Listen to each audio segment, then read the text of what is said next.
ሰላም ጤና ይስጥልን። የተወደዳችሁና የተከበራችሁ የጣና ቴሌቪዥን አድማጭ ተመልካቾቻችን እንደምን ዋላችሁ? ከጣና ቴሌቪዥን የካቲት 24 ቀን 2018 ዓ.ም የምሽት ጣና ዜናችን ተጀምሯል። ዜናዎቹን እየመራው አማራ ሰፋ አብሬያችሁ ቆያለሁ። በቅድሚያም አርዕስተ ዜናዎቹን እናስቀድማለን። የፋኖ ድል በአራቱም አቅጣጫ ተጠናክሮ ቀጥሏል። የአማራ ፋኖ ብሔራዊ ንቅናቄ አጼ ቴዎድሮስ 3 ኮሮች ቅንጅት ፈጥረው ባካሄዱት ልዩ ተጋድሎ በአዊ ብሔረሰብ አስተዳደር ዞን ፋግታ ለኮማ ወረዳ ላይ ታላቅ ድል ተቀዳጅተዋል። በዝርዝር የሚቀርብ የአውደ ግንባር መረጃችን ነው።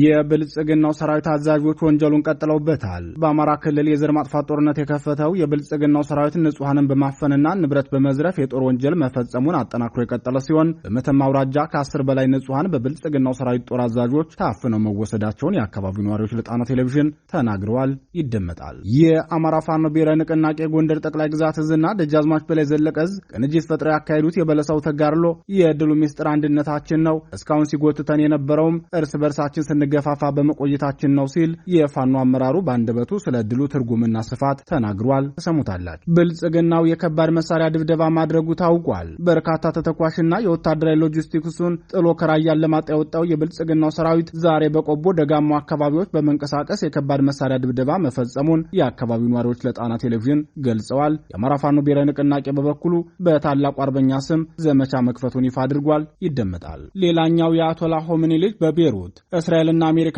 የኢራኑ መንፈሳዊ መሪ አያቶላ አሊ ሆምኒን መግደላቸውን ያሳወቁት ከትናንት በስቲያ በተደረገው የአየር ድብደባ ወቅት ነው። የአያቶላውን ጨምሮ እያንዳንዱን የኢራን ሹም እንቅስቃሴ ከቴህራኑ ቤተ መንግስት አፍንጫ ስር በተለጠፈ የካሜራ እንቅስቃሴ ስትከታተል የቆየችው እስራኤል ዛሬ ደግሞ በሊባኖስ የሚገኘውን የአያቶላውን ልጅ መደብደቧን አስታውቃለች። በትንታኔ የተመለከትነው መረጃችን ነው። ሰዓቱን ጠብቆ ይቀርብላችኋል። የተወደዳችሁና የተከበራችሁ የጣና ቴሌቪዥን አድማጭ ተመልካቾቻችን እነዚህንና ሌሎች የግንባርና የትንታኔ ዘገባዎችን ይዘናል። እስከ ዜናዎቻችን ፍጻሜ ድረስ አብራችሁን እንድትቆዩ እየጋበዝን ወደ ዝርዝር ዜናዎቹ እናልፋለን።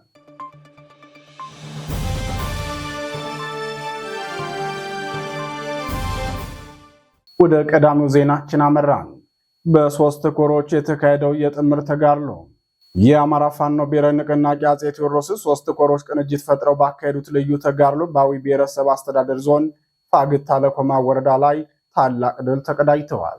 በዚህ ተጋድሎም ከፍተኛ ቁጥር ያለው የብልጽግና ሰራዊት እርምጃ ተወስዶበታል። የአማራ ፋኖ ብሔራዊ ንቅናቄ አጼ ቴዎድሮስ 105ኛ ኮር ህዝብ ግንኙነት ክፍል የዕለቱን ተጋድሎና የተገኘውን ድል አስመልክቶ ባደረሰን መረጃ 130 ዓመት በፊት ለኢትዮጵያውያን የጀግንነት መገለጫ ኩራት የሆነ ድል ጀግኖች አባቶቻችን ባስመዘገቡበት በወረሃ የካቲት የቴዎድሮስ ጀግኖችም ከመተከል ጃዊ ጉንበር እስከ ጎጃም አገው ምድር ድረስ የአባቶቻቸው ልጆች መሆናቸውን ያስመሰከሩበትን ታላቅ ድል አስመዝግበዋል ብለዋል። ከፍተኛ ድል በተገኘበት ትንቅንቅ የአጼ ቴዎድሮስ 3 ኮሮች ማለትም 105ኛ፣ 109ኛና 201ኛ ኮር ከቀኑ 6 ሰዓት ጀምሮ እስከ 9 ሰዓት ከባድ ትንቅንቅ ማድረጋቸውን የ105ኛ ኮር ህዝብ ግንኙነት ክፍል አስታውቋል። በዚህ ታላቅ ትንቅንቅ ጠላትን ድባቅ በመምታት ብዛት ያለው የብልጽግና መከላከያ አባላትና የባዲ ሚሊሻ አባላት እርምጃ ተወስዶባቸዋል። ከፍተኛ ቁጥር ያለው ኃይላቸውም ቆስለኛ ተደርጓል ሲል ገልጿል። በዛሬው የፋግታ ለኮማው ተጋድሎ ፋኖ ከ36 በላይ ጥቁር ክላሽ በእጁ ሲያስገባ ከ20 ሺህ በላይ ተተኳሽ እንዲሁም ብዛት ያለው ቦምብና ወታደራዊ ቁሳቁስ ማግኘቱን አክሎ ገልጿል። የብልጽግናው ሰራዊት ይህንን የፋኖ ምት ለመመከት ከፍተኛ ቁጥር ያለው ሰራዊቱን በመያዝ ከድሮን እስከ ዙ 23 ከባድ መሳሪያዎችን በመጠቀም ለመከላከል የሞከረ ቢሆንም የፋኖን ጥቃት መመከት እንዳልቻለ የህዝብ ግንኙነቱ ክፍሉ ተናግሯል። በሌላ ዜና የብልጽግናው ሰራዊት ኢንዶክትሪኔሽን ኃላፊው ፋኖን ተቀላቅሏል። የአማራ ፋኖ ብሔራዊ ንቅናቄ አጼ ቴዎድሮስ 206ኛ ኮር 24ኛ ክፍለ ጦር ከጦር ሜዳ የፊት ለፊት ተጋድሎ በተጨማሪም የብልጽግናውን ሰራዊት በስቦ ማስከዳት መርህ ያፈረሰ መሆኑን የክፍለ ጦሩ ህዝብ ግንኙነት ክፍል አስታውቋል። በዚህም በዛሬው ዕለት የአማራ ህዝብ ቋሚ ጠላት የሆነው የብልጽግናው ሰራዊት ኢንዶክትሪኔሽን ክፍል ኃላፊ የሆነው ኤርሚያስ አዱኛ የተባለ ወታደር ፋኖን ተቀላቅሏል። የኢንዶክትሪኔሽን ኃላፊው የወጣው በቅርቡ በምክትል ኤታማዦር ሹሙ ጀነራል አበው ታደሰ በአንተ ምክንያት ሰራዊታችን ተበትኖ ሊያልቅ ነው፣ ያንተ ነገር በቃኝ ተብለው የተተቹት ጀነራል ብርሃኑ ጥላሁን ከሚመሩ 6ኛ እዝ ነው። በዙ 602ኛ ኮር 75ኛ ክፍለ ጦር 3ኛ ሬጅመንት ከሚገኝበት ቆይ ከተማ በመውጣት ሙሉ ትጥቁንና ወታደራዊ ሰነዶችን በመያዝ የደባይ ጮቄ ሻለቃን ተቀላቅሏል። ወታደር ኤርሚያስ ፋኖን ከተቀላቀለ በኋላ በሰጠው አስተያየት አሁን ላይ ያለው ሁሉም ሰራዊት የመንግስትን ሴራና እኩይ ዓላማ በመረዳቱ ሰራዊቱ ምንም የመዋጋት ወኔ የለውም፣ የትኛውንም ግዳጅ ለመፈጸም ብቁ አይደለም። ብዙ የሰራዊቱ አባላት ጊዜና ሁኔታ ጠብቆ ፋኖን ለመቀላቀል የሚጠባበቅ ነው ብለዋል። ወታደር ኤርሚያስ አክሎም ወደ ወንድሞቼ ከአማራ ህዝብና ከፋኖ ጎን በመቆም ይህንን አረመኔያዊ ስርዓት ለአንዴና ለመጨረሻ ጊዜ ግብዓተ መሬቱን ማፍጠን ስለሚገባን ወደ ፋኖ ተቀላቀሉ ሲል ለቀድሞ ጓዶቹ ጥሪ አቅርበዋል።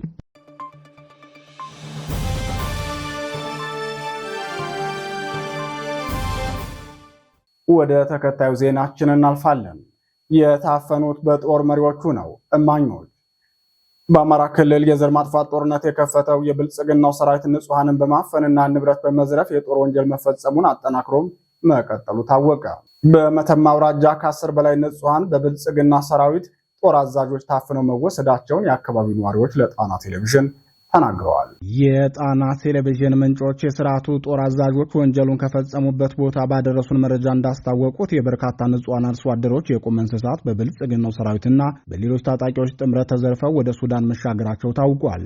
በአማራ ህዝብ ላይ የተራዘመ ጦርነት የከፈተው የብልጽግናው ሰራዊት በንጹሃን ላይ ተደጋጋሚ በደል ከሚፈጸምባቸው አካባቢዎች አንዱ በሆነው በዚህ አካባቢ ከዚህ በፊትም በርካታ ንጹሃንን አፍኖ የወሰደ ሲሆን ሰሞኑን አዳዲስ የጦር ወንጀሎች እየተፈጸሙ መሆኑን የጣና ቴሌቪዥን ምንጮች ገልጸዋል።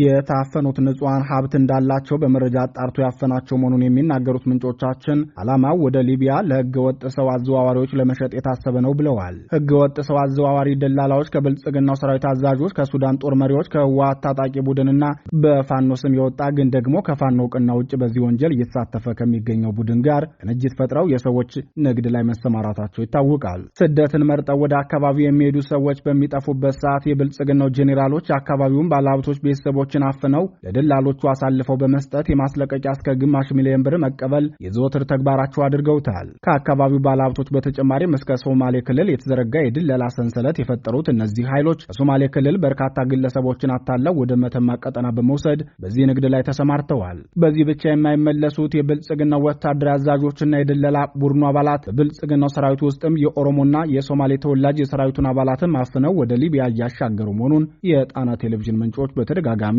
በላኩት መረጃ አስታውቀዋል። በዚህ ሳምንት ብቻ ከ170 በላይ የአርሶ አደር የቁም እንስሳት በኃይል ተነድተው ወደ ሱዳን ድንበር እንዲሻገሩ ተደርጓል የሚሉት ምንጮቻችን ይህ ድርጊት የአካባቢውን አርሶ አደሮች ለከፍተኛ የምጣኔ ሀብት ቀውስና ለረሃብ እየዳረጋቸው ይገኛል ብለዋል። የብልጽግናው ጦር አዛዦች የሱዳንን ኮሪደር የሚፈልጉት ለኮንትሮባንድና የቀንድ ከብቶችን ለመዝረፍ ነው የሚሉት የጣና ቴሌቪዥን ምንጮች የአርሶ አደሮችን ሀብት ንብረት ወደ ሱዳን እንዲያሻግሩ የሚያደርጋቸው ደግሞ በአካባቢው ታጥቀው የሚንቀሳቀሱትን የቅማንት ታጣቂዎችን እንደሆነ ገልጸዋል። ትናንት ሌሊት በመተማ ከተማ ራስ ሰፈር የሚባል ሰፈር ሁለት ግለሰቦችን የብልጽግናው ሰራዊት ከቤታቸው አውጥቶ እንደወሰዳቸው ነዋሪዎች ገልጸዋል። በሚልሻ መንገድ መሪነትና በብልጽግና አመራሮች ጠቋሚነት ታፍነው የተወሰዱት ሁለቱ ግለሰቦች ከማንኛውም የፖለቲካ ንክኪ ነጻ የሆኑና በግል ስራ ይተዳደሩ የነበሩ ቢሆንም የብልጽግናው ሰራዊት አስሮ ገንዘብ እየጠየቀባቸው እንደሆነ ተጠቁሟል። በዚሁ በመተማ ከተማ አዲስ ዓለም በተባለው አካባቢ ደግሞ በበረት ውስጥ የነበሩ ከ15 በላይ የቁም እንስሳት በሚልሻና በብልጽግናው ሰራዊት መወሰዳቸውን የዓይን እማኞች ገልጸዋል። እንደ ምንጮቻችን ገለጻ ከሆነ የብልጽግናው ሰራዊት ንጹሃንን የፋኖ ደጋፊ ናችሁ በሚል ሰበብ እያፈነ ከወሰደ በኋላ ቤተሰቦቻቸውን በማስፈራራት ከ50 ሺህ ብር ጀምሮ ከፍተኛ የገንዘብ ክፍያ እንዲፈጽሙ እያደረገ መሆኑን አረጋግጠዋል። ይህ በመተማ አካባቢ በንጹሃን ላይ እየተፈጸመ ያለው የተቀናጀ ዝርፊያና እገታ በአካባቢው ማህበረሰብ ላይ ከፍተኛ ስጋትና እንግልት ፈጥሯል የሚሉት ነዋሪዎቹ እየደረሰብን ያለውን ስርዓት መር በደል አቤት የምንለው አካል አጥተናል ሲሉ በምሬት ተናግረዋል። ካለፈው ሳምንት ጀምሮ በተፈጸመው አፈና በርካታ ሰዎች ገንዘብ እየከፈሉ ቢለቀቁም ከ10 በላይ የሚሆኑት የአካባቢው ነዋሪዎች በብልጽግናው ሰራዊት ከተወሰዱ በኋላ እስካሁን የት እንደደረሱ አልታወቀም ተብሏል።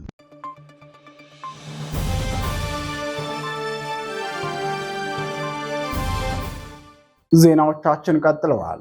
የሚጎትተን ተቆርጦ በመውደቁ ድላችን ቀጥሏል። ፋኖ የአማራ ፋኖ ብሔራዊ ንቅናቄ ጎንደር ጠቅላይ ግዛት እዝና ደጃዝማች በላይ ዘለቀ እዝ ቅንጅት ፈጥረው ያካሄዱት የበለሰው ተጋድሎ የድሉ ምስጢር አንድነታችን ነው። እስካሁን ሲጎትተን የነበረውም እርስ በርሳችን ስንገፋፋ በመቆየታችን ነው ሲል የታዲዮስ ታንቱ ክፍለ ጦር ህዝብ ግንኙነት ኃላፊ አርበኛ ማኑኤል ተፈራ ተናገረ። አርበኛ ማኑኤል ተፈራ ከጣና ቴሌቪዥን ጋር በነበረው ቆይታ የዛሬውን ተጋድሎ ሲገልጽም የዕለቱ ተጋድሎ በቀላሉ የሚታይ አይደለም። ከ70 በላይ የጠላትን ኃይል እርምጃ ወስደን 65 ክላሽንኮቭ፣ 45 የወገብ ትጥቅና 95 የእጅ ቦምብ ያገኘንበት ተጋድሎ ነው ብለዋል። በዚህ ተጋድሎ ከወታደራዊ ድሉ የበለጠ ልዩ ትርጉም የሚሰጠው ወንድማማችነት አንድነታችን ነው ሲል የገለጸው አርበኛ ማኑኤል ተፈራ እስካሁን ሲጎትተን የቆየው በጋራ አለመሄዳችንና የጋራ ትግል አለማድረጋችን ነበር።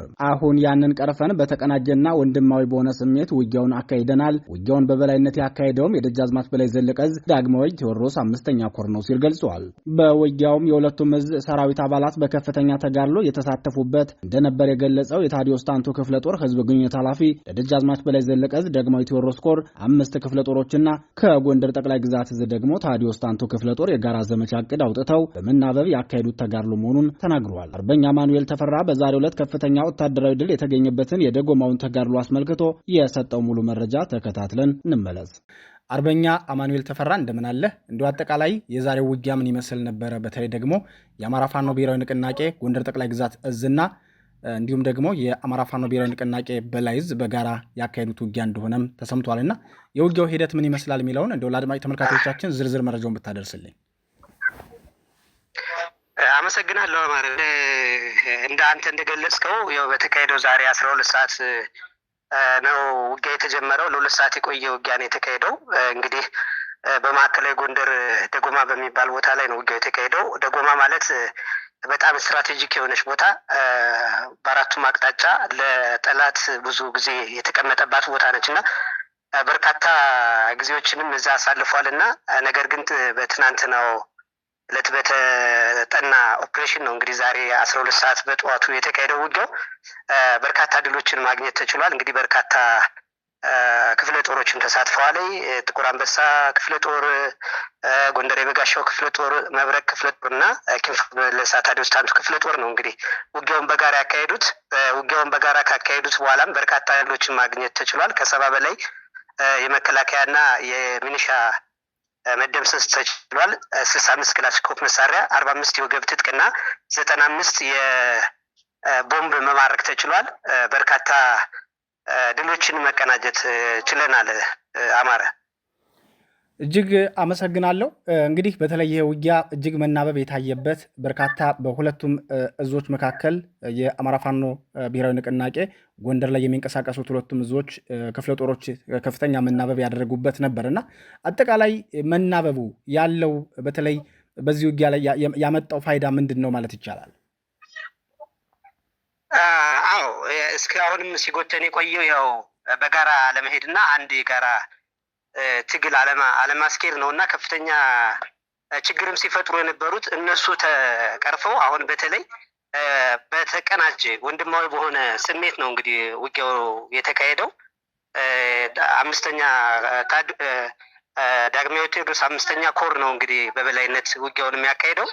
በወንድማማች መካከል ሲፈጠር የነበረው ልዩነት ወደ አንድ ዳመተን በሚያስደስት አስደማሚ በሆነ ጀብድ ነው እንግዲህ ይሄን ድል ማግኘት የተቻለው እና እውነት ለመናገር ስንናፍቀው ሲርበን የነበረው የአንድነት ጉዳይ አንዱነን አሁን በዚህ ልክ እየታገልን በመኖራችን ከልብ ደስታው የታጋዩ ደስታም ወደር የለውም አማረ። እውነት ለመናገር እንደው ቃላትም ያጥረኛል ይሄን በዚህ ጉዳይም ለመግለጽ። በተለይ እንደ ጎንደር ያለው ቀጠና አሁን እየተካሄደ ያለው ካየው በሻውራም አካባቢ በደልጊም አካባቢ ሰሞኑን በርካታ ድሎችን እንግዲህ ወደ ደቡብ ጎንደርም ቀጠና በርካታ ድሎች እየተካሄዱ ነው። ይሄ ከአንድነት የመጣ ውጤት ነው አማራ።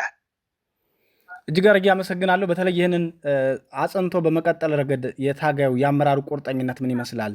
እንደው በመጨረሻ የምታስተላልፈው መልእክት ካለ አርበኛ አማኑኤል እድሉን ልስጥህ። አመሰግናለሁ አማረ። ያው የታጋዩም ያታጋዩም ቆራጥነት አስደማሚ ነው ማለት ይቻላል።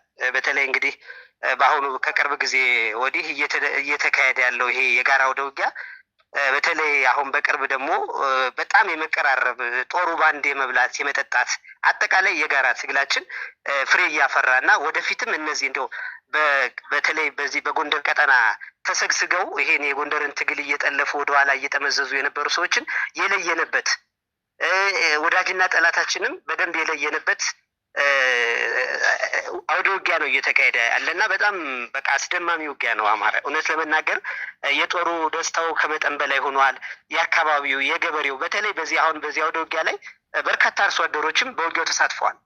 እንዲያው አጠቃላይ በቀጠናው ያሉት አርሶ አደሮች በቃ ምንም ሳይቀር ነው ማለት ይቻላል በአውደ ውጊያው አብረው የተዋጉትና ይሄ ማህበረሰቡ ደስታ ስሜት አንድ በመሆናችን እየተሰማው ያለው ደስታ ከፍተኛ ውጤት እያመጣ ነው ማለት ይችላለሁ። አማራ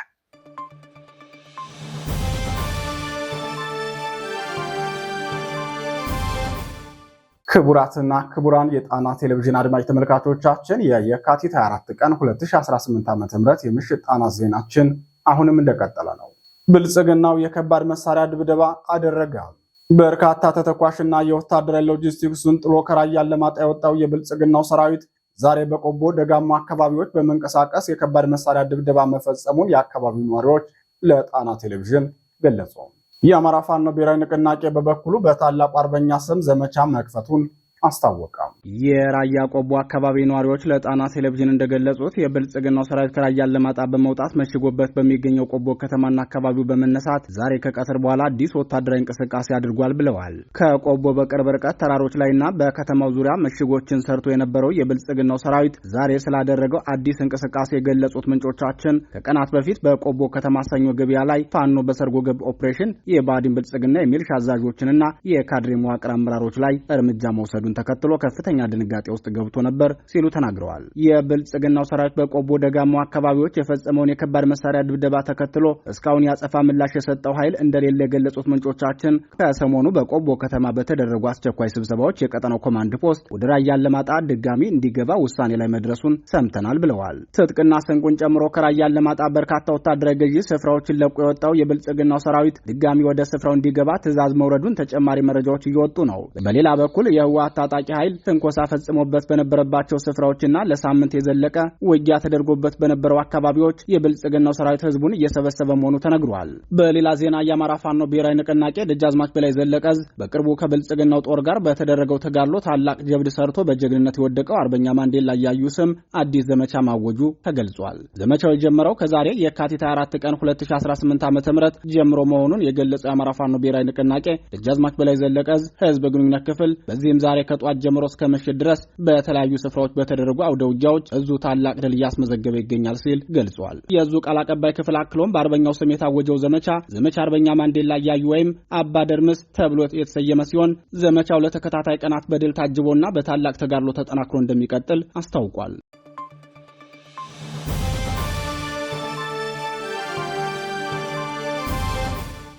በመጨረሻም በትንታኔ ወደምንመለከተው ርዕሰ ጉዳያችን እናልፋለን።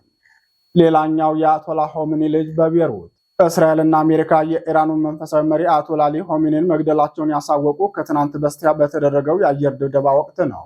የአያቶላውን ጨምሮ እያንዳንዱን የኢራኑን ሹም እንቅስቃሴ ከቴህራኑ ቤተ መንግስት አፍንጫ ስር በተጠለፈ የካሜራ እንቅስቃሴ ስትከታተል የቆየችው እስራኤል ዛሬ ደግሞ በሊባኖስ የሚገኘውን የአያቶላውን ልጅ መደብደቧን አስታውቃለች። ከትናንት በስቲያ በ86 ዓመታቸው የተገደሉት ኢራናዊው መንፈሳዊ መሪ አያቶላ አሊ ሆሚኒ ወላጅ አባታቸው አያቶላ ሩላ ሆሚኒ ከወለዷቸው ወንድምናቶቻቸው በበለጠ የሊባኖሱ ነውጠኛ ቡድን ሄዝቦላህ ያሰባቸውና የርዕዮተ ዓለማቸው ተጋሪ ነው። በቀድሞው የኢራኑ መንፈሳዊ መሪ አያቶላህ ሩላህ ሆሚኒ የተመሰረተውና እስራኤልን እረፍት እንዲነሳ ተልዕኮ የሰጠው የሊባኖሱ ሄዝቦላህ ከትናንት በስቲያ ወደ እስራኤል ትንኮሳ ማድረሱን ተከትሎ እስራኤል ፈጣን አጸፋ ሰጥተዋለች። የእስራኤሉ መከላከያ ሚኒስትር እስራኤል ካትዝ ሂዝቦላህ ከባድ ዋጋ ይከፍልበታል ብለው እንደዛቱት አልቀሩም። ትናንት ሌሊትና ዛሬ ማለዳው ላይ ተከታታይ የአየር ድብደባን በመፈጸም ጀብድ ፈጽማለች። የሂዝቦላህን ወታደራዊ ካምፕ፣ የጦር መሳሪያ ዲፖና የማሰልጠኛ ማዕከላትን ዶጋመድ አድርገዋለች። የአያቶላ ውድ ልጅ የሚል ስም የተሰጠው የሊባኖሱ ሺሃ ሙስሊም አማጺው ሂዝቦላህ ከወራት በፊት በተደረገው ውጊያ የቀድሞ መሪውን ሐሰን ነስረላህን ካስገደለ በኋላ እስራኤል ሆይ ረፊልኝ አልደርስብሽም ብሎ የተኩስ አቁም ተፈራርሞ ነበር። ሆኖም የኢራኑ መንፈሳዊ መሪ አያቶላ አሊ ሆሚኒ ቅዳሜ ዕለት መገደላቸውን ተከትሎ የአባቴን ደም እመልሳለሁ በማለት ያስቀመጠውን ሮኬት ወደ ኢየሩሳሌምና ቴል አቪቭ አከታትሎ በማስወንጨፍ በንጹሃን ላይ ጉዳት አድርሷል። ይህን የሄዝቦላህ እንቅስቃሴ አስቀድሞም ቢሆን በመልካም መልኩ ያልተመለከቱት ሊባኖሳውያን ከእስራኤል ቁጣ እንድንበት ዘንድ ከወዴት እንሄዳለን በማለት በጭንቀት ላይ ነበር ያደሩት። የፈሩት ይደርሳል ሆነና ነገሩ የእስራኤል ጥቃት በሂዝቦላህ ወታደራዊ ተቋማትና ቁሶች ላይ የበረታውን ያህል 52 ሊባኖሳውያንም ከህይወት መዝገብ የሰረዘ ሆኗል። ይህን ጥቃት ተከትሎም ከወራት በፊት የዓለምን ካርታ በሙሉ በስደተኛ ልጆቿ ያጥለቀለቀችው ሶሪያ ዛሬ የሊባኖስን ስደተኞች ስትቀበል መዋሏን አልጀዚራ ዘግቧል። እንደ ታይምስ ኦፍ እስራኤል ዘገባ ደግሞ እስራኤል ከሂዝቦላ ጥቃት እንደሚሰነዘርባት አስቀድማም ታውቅ ነበር፣ ያጸፋ ምላሹ የፈጠነውም ከዚህ የተነሳ ነው ሲል አስነብቧል። የቀድሞው የኢራን መንፈሳዊ መሪና የሂዝቦላ መስራቹ አያቶላህ ሩላ ካሚኒ ሂዝቦላህን ሲመሰረቱና ለዓመታትም ያልተቋረጠ ድጋፍ ሲያደርጉለት የቆዩት ለእስራኤል የቤት ሥራ ሆኖ እንዲቀጥል ነበር። ይህን ተልእኮውንም በሚገባ ሲወጣ የኖረው ሂዝቦላህ በሊባኖስ ምድር ሳር ቅጠሉ የሚፈራው ከሀገሪቱ መንግስት የበለጠ ተከባሪና የሚናገረው የሚሰማለት ቡድን ሆኗል። ከዓመት በፊትም የቀድሞውን ጠቅላይ ሚኒስትር ራፊቅ ሃሪሪን ቤሩት ቅዱስ ጊዮርጊስ ሆቴል አካባቢ 1000 ኪሎ ግራም በሚመዝን ተቀጣጣይ ፈንጅ መግደሉ አይዘነጋም። ይህ ኃይል በእስራኤልና አጋሮቿ ላይ ክንዱን ደጋግሞ ቢዘረጋም ከእስራኤል የሚሰጠው ያጸፋ ምላሽ ግን ምናልባት እጄን በቆረጠው የሚያሰኝ ነው። የአያቶላ አሊ ካሚኒን መገደል አስመልክቶ በእስራኤልና አሜሪካ ላይ የማያዳግም እርምጃ ወስዳለሁ ሲል የዛተውና በዛተው መጠንም ጥቃት የከፈተው ሂዝቦላ የፖለቲካ መሪውን መሐመድ ራአድን ከማስበላት አልዳነም። እስራኤል በሂዝቦላ ላይ የምታደርገውን ጥቃት አጠናክራ እንደምትቀጥል ያስታወቀች ከመሆኗም በላይ ጦሯን ወደ ደቡባዊ ሊባኖስ አስገብታለች። ይህም በሊባኖስ ምድር በተለይም ዋና ከተማዋን ቤሩትን የበለጠ አስጨንቋል። በሺዎች የሚቆጠሩ የዚያች ሀገር ዜጎች ለ13 ዓመታት በርስ በርስ ጦርነት ስትታመስ ወደ ኖሮችው ሶሪያ ስደትን የመረጡትም ከዚህ የተነሳ ነው። በሌላ የመካከለኛው ምስራቅ ዜናዎች ቻይናና ሰሜን ኮሪያን ጨምሮ የኢራን ጦርነት እንዲቆም ጥሪ ያቀረቡበትን መልእክታቸውን ያስተላለፉ ሲሆን ወዲህ ደግሞ የብልጽግናው ሊቀመንበር ኳታር ሆይ ከጎንሽ ነኝ ሲሉ ተሰምተዋል። በትናንትናው ዕለት ለኩዌቱ ልዑል አልጋ ወራሽ ሰዓድ አል አብዱላህ አልሳሊም አልሳባህ ደውለው ከኢራን በተከፈተባችሁ ጥቃት አዝኛለሁ፣ የኢትዮጵያ ሕዝብና መንግስት ከኩዌት ጎን ነው፣ አይዟችሁ በርቱ ሲሉ መናገራቸው ይታወሳል። ዛሬ ደግሞ ለኳታር ያላቸውን ድጋፍ አስታውቀዋል። ከኳታሩ አሚር ታሚም ቢን ሐማድ አልታኒ ጋር በስልክ በተወያዩበት ወቅት ስለ ኢራን ጭካኔና ክፋት የተናገሩት የብልጽግናው ሊቀመንበር ኳታር አሁን የገጠማትን ሁኔታ ለማለፍ በቂ አቅም አላት፣ ደህንነቷንና መረጋጋቷን በሚያረጋግጥ መልኩ ችግሩ ሊያስከትል የሚችለውን ውጤት ለመፍታት ትችላለች ሲሉ ተናግረዋል። እነዚህ የብልጽግናው ሊቀመንበር ወደ መካከለኛው ምስራቅ ያደረጓቸው ተከታታይ የስልክ ውይይቶችና ከረመዳን ጾም ጋር በተገናኘ በአዲስ አበባ የሚያደርጉት የኢፍጥር ተከታታይ ዝግጅቶች ዓላማቸው ከዲፕሎማሲ ቀጣይ መዳረሻቸው ጋር የተገናኘ እንደሆነ ተንታኞች ይናገራሉ። በቀጣዮቹ ጥቂት ወራት ወይም ሳምንታት ሶማሊላንድ ከኢትዮጵያ የሀገርነት ዕውቅና ልታገኝበት የምትችልበትን ዕድል አመላካች መሆኑን ተንታኞች ገልጸዋል።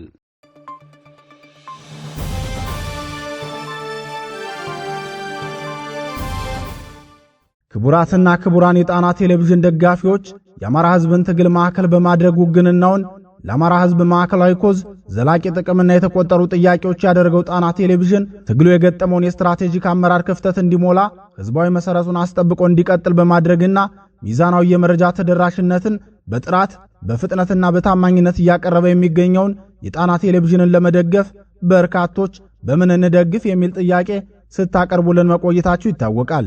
በመሆኑም በዜል +1 46 9866 54 44 በካሻፕ ጣና ቲቪ 2024 በፔይፓል ጣና ቴሌቪዥን 2024@gmail.com እንዲሁም በዶኔት ቦክሱ በኩል መደገፍ የምትችሉ መሆኑን ለማሳወቅ እንወዳለን።